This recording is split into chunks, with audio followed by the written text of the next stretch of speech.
빼고 어떻게 사울에게로 갈 수 있겠습니까? 그렇게 얘기하잖아요. 그런데 이 아나니아의 말을 통해서 우리 한 가지 주목할 것은 믿는 성도를 뭐라고 표현했다고요? 주의 이름을 부르는 자로 표현했어요. 그렇습니다. 또 주의 이름을 부르는 것은 호소하다, 항소하다 이런 의미가 있어요. 억울한 일을 당했는데 너무나도 힘들고 어려운 일을 경험하게 되었는데 세상에서는 나를 도와줄 사람이 없어서 살아계신 하나님, 전능하신 하나님, 우리 구주 예수의 이름을 부르며 기도할 때 전능하신 하나님께서 나의 간구를 들으시고 호소를 들으시고 나의 도움이 되어 주시는 거예요. 그러므로 날마다 주님의 이름을 부르는 우리 복된 성도들이 되기를 주의 이름으로 축복합니다. 그래서 아나니아가 주님의 말씀을 듣고 사울을 찾아가서 기도해 주는데 뭐라고 말했습니까? 형제 사울아, 이렇게 형제. 원수였는데 사울은 복음의 핍박자였고 교회의 대적자였고 믿는 모든 성도들에게 원수나 다름없는 자였는데 그리스도 예수 안에서 형제가 되어버렸어요. 형제가.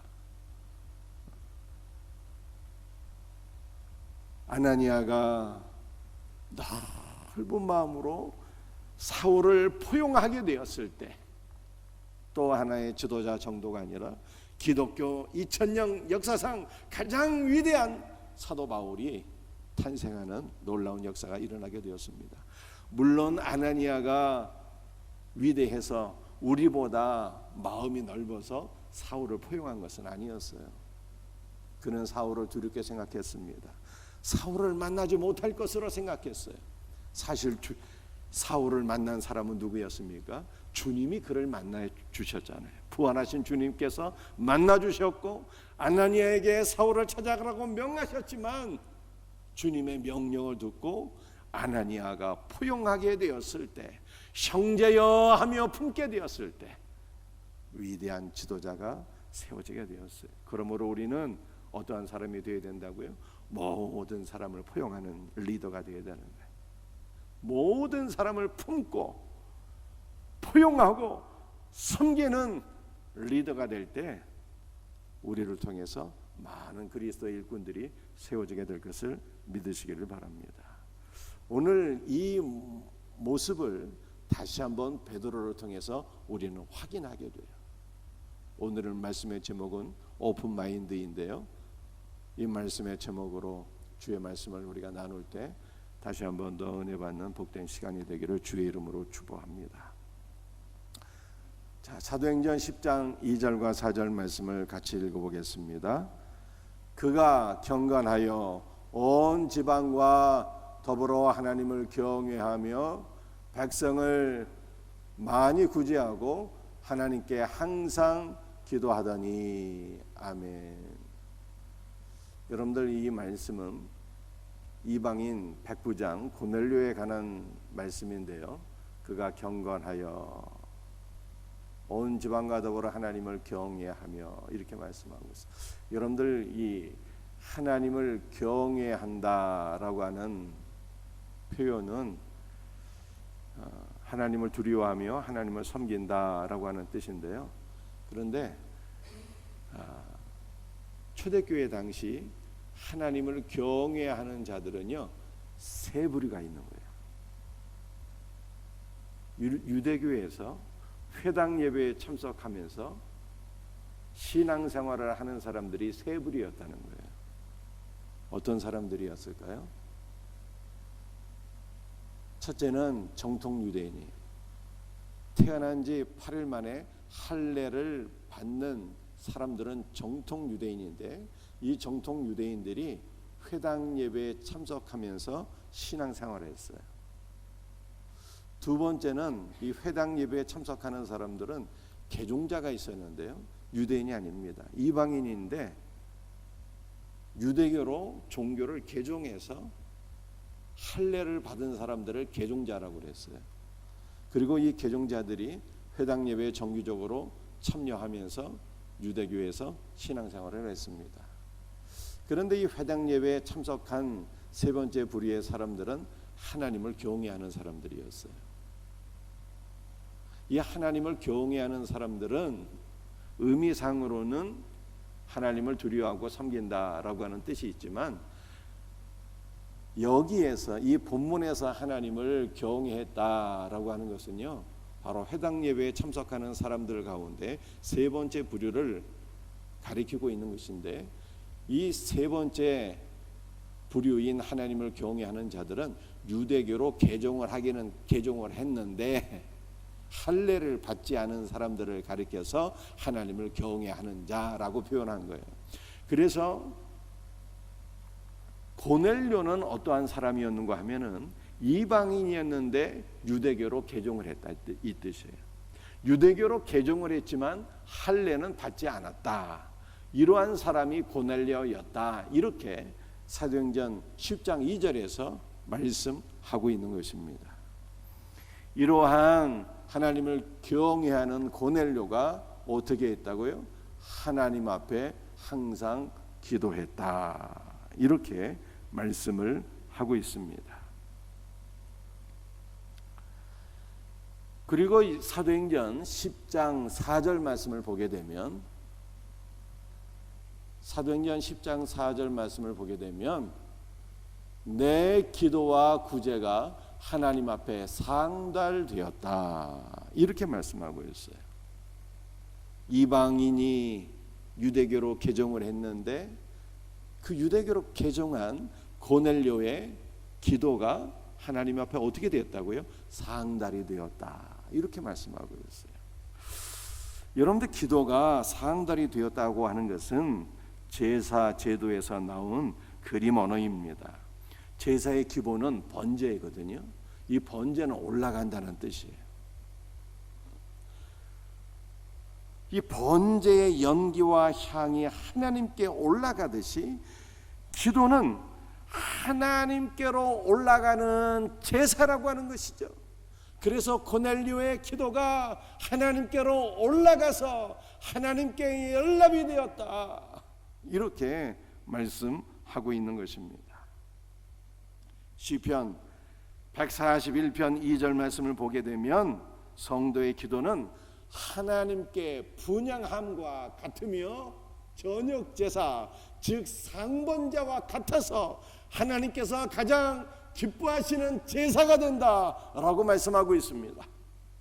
그리고 아가서 2장 14절 말씀을 보게 되면 우리 주님께서는 성도의 소리를 달콤한 것으로 여기고 가장 기뻐하신다, 이렇게 말씀하고 있어요. 그러므로 하나님을 기쁘시게 하기를 원하십니까? 그렇다면 우리는 항상 깨어서 기도하는 성도가 되어야 합니다. 늘 깨어서 기도하는 성도, 새벽 기도에 헌신하는 복된 성도들이 되기를 주님의 이름으로 축복합니다.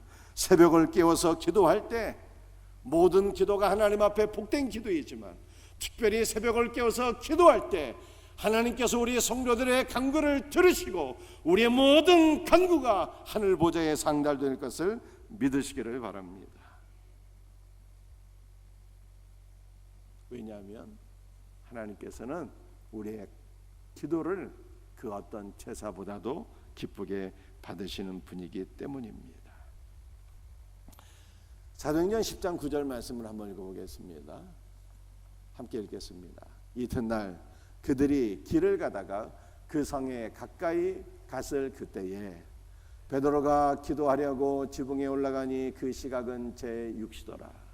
고넬료가 환상 가운데 천사를 만나고 천사의 명을 따라서 종 2명을 베드로에게 보냈어요. 그래서 베드로가 보낸 종들 2명이 베드로를 향해서 가는데, 베드로는 그 시간에 무엇을 하고 있었습니까? 기도하기 위해서 지붕에 올라갔다는 거예요. 여러분들, 유대인들의 지붕은요, 경사진 지붕이 아닙니다. 우리 성지순례를 가보게 되면 경사 지붕이 아니라 평평한 지붕이에요. 그래서 유대인들은 이 평평한 지붕에 이 발 같은 거를 쳐놓고 햇빛을 가리는 그러한 구조물들을 만들어 놓고 지붕에 올라가서 식사도 하고 지붕에 올라가서 담소도 나누고 지붕에 올라가서 기도도 했어요. 그래서 유대인의 가옥 구조에서 지붕은 매우 소중하게 사용된 공간입니다. 그래서 베드로가 제6시는 정오 12시를 가리키는 거예요. 정오의 시간에 기도하기 위해서 지붕에 올라갔다라고 10장 9절에서 이렇게 말씀하고 있습니다. 정오의 시간에 기도하는데 어떠한 일이 일어나게 되었을까요? 사도행전 10장 13절 15절 말씀을 함께 같이 읽어보도록 하겠습니다. 또 소리가 있으되 베드로야 일어나 잡아먹으라. 하나님께서 깨끗하게 하신 것을 내가 속되다 하지 말라 하더라. 베드로가 정오의 시간에 기도하는데 환상을 보게 되었습니다. 하늘에서 보자기 같은 것이 내려오는데 그 안에는 유대인들이 가증하게 여기는 것들, 먹지 못할 것이 담겨져 있었어요. 4발 가진 짐승들, 예를 들면 개나 고양이 이러한 것들이 들어 있었고요. 또 기는 것들, 이러한 곤충이나 뱀 같은 것들이 들어 있었고요. 공중을 나는 각종 새들이 들어 있었습니다. 그런데 환상 가운데 또 하늘에서 음성이 들려 이르기를 베드로야 일어나 잡아먹으라 이렇게 말씀하시는 거예요. 베드로가 너무 깜짝 놀랐습니다. 저는 이때까지 유대인으로서 이렇게 가증한 것들을 먹어본 일이 없습니다. 거부하게 되자 하나님께서 말씀하셨어요. 하나님께서 깨끗하게 하신 것을 내가 속되다 하지 말라 이런 말씀하셨어요. 하나님께서 이 모든 것을 깨끗하게 하셨대요. 이 깨끗하게 하셨다라고 하는 것이요, 한 50% 정도 깨끗하게 했다는 뜻이 아닙니다. 또 앞으로 깨끗하게 하실 것이다 이런 뜻도 아닙니다. 하나님께서 이미 깨끗하게 하셨다는 뜻이고 하나님께서 이미 깨끗하게 하시되 100% 완전히 깨끗하게 하셨다는 뜻이에요. 베드로가 이 환상을 보고 있을 때 이 환상이 무슨 뜻일까 하면서 속으로 깊이 생각을 하고 있었습니다. 그런데 그때 어떠한 일이 일어나게 되었을까요? 사도행전 10장 20절 21절 말씀으로 같이 읽어보겠습니다. 두 사람이 너를 찾으니 일어나 내려가 의심하지 말고 함께 가라. 내가 그들을 보내었느니라. 이렇게 말씀하셨어요. 이 두 사람은 어떤 사람이었습니까? 이방인 백부장 고넬료가 보낸 두 사람이었어요. 그때 때마침 고넬료가 보낸 종들 2명이 베드로가 묵고 있던 집을 녹화하게 되었습니다. 베드로야, 두 사람이 지금 너를 찾고 있으니 일어나 내려가 의심하지 말고 그들과 함께 가라 이렇게 말씀하셨어요. 그런데 의심하지 말라가 무슨 뜻인가 하면요, 구별하지 말라는 거예요. 판단하지 말라는 뜻입니다. 베드로가 이 말씀을 듣고 깨닫게 되었어요. 하나님께서 환상 중에 보여주신 것은 가증한 짐승이 아니라 하나님께서 짐승을 깨끗하게 하셨다라고 하는 말씀이 아니라 하나님께서 이방인을 가리키는 것이구나. 하나님께서 이방인을 깨끗하게 하셨으니 너는 이방인을 판단하지 말고 이방인과 함께 가라고 하는 이 말씀이구나 하는 것을 깨달아서 베드로가 고넬료의 초대를 받고 고넬료의 집에 가게 되었다라고 하는 것을 보여주고 있는 거예요. 그러므로 이 베드로를 통해서 이방인 최초의 구원받은 신자 고넬료가 세워지게 되었고 고넬료를 통해서 이방 세계의 전도의 문이 활짝 열려져서 하나님의 말씀이 또한 땅끝까지 퍼지게 된 것을 성경이 말씀을 하고 있습니다. 이 베드로가 하나님께 쓰임을 받은 이유가 무엇일까요? 베드로는 율법에 얽매여 있지 않았기 때문입니다. 하나님의 말씀을 따라서 그는 사람을 구별하지 않은 사람이 되었어요. 사람을 판단하지 않는 지도자가 되었습니다. 모든 사람을 포용하는, 이방인일지라도 포용하는 지도자가 되었을 때 하나님께서 베드로를 통해서 이방 선교의 문을 활짝 여셨다, 이렇게 말씀을 하고 있어요. 코로나로 인해서 한국교회의 모습이 많이 바뀌어졌습니다. 코로나 이후에 한국교회의 모습을 세 단어로 압축할 수가 있겠습니다. 하나는 쇠약, 두 번째는 위축, 세 번째는 경계. 위축, 쇠약, 경계, 이 세 단어로 한국교회의 모습을 표현할 수가 있어요. 제가 우리 교단에 대해서 아주 정통한 교단 지도자 한 분을 만나서 대화를 나누게 되었는데요, 그분이 하시는 말씀이 코로나 이후에 한국교회가 너무 약화되었는데 분당에 있는 우리 모두가 잘 알고 있는 대표적인 어떤 교회는 코로나 이전에 한 7, 8천 명이 모여서 예배를 드렸는데 코로나 이후에 한 1,800명 정도 지금 모이고 있다고 합니다. 한 3,000명 정도 모이는 교회가 지금은 7, 800명 모이는 교회도 있다고 합니다. 코로나 이후에 어떤 통계는 한국교회가 한 1만 교회가 문을 닫았다고 해요. 한국교회가 매우 쇠약해졌습니다. 한국교회의 두 번째 모습은 위축이에요. 한국교회가 쇠약해져서 경제적으로도 힘이 없다 보니까 어떠한 일을 할 수가 없어요. 위축, 아무것도 할 수 없는 위축된 모습을 보이는 경우가 많이 있어요. 한국교회의 세 번째 모습은요, 경계입니다. 코로나 때문에 외부에서 사람들이 오게 되면요, 경계하게 돼요. 야, 코로나 때문에 보통 사람들이 교회를 안 오는데 사람들이 처음 오는 사람들이 있으면 저 사람 왜 왔을까, 이렇게 경계하는 거예요. 저 사람 때문에 코로나가 번지는 것은 아닐까? 무슨 의도를 갖고 교회로 온 것은 아닐까? 저 사람은 혹시 이단은 아닐까?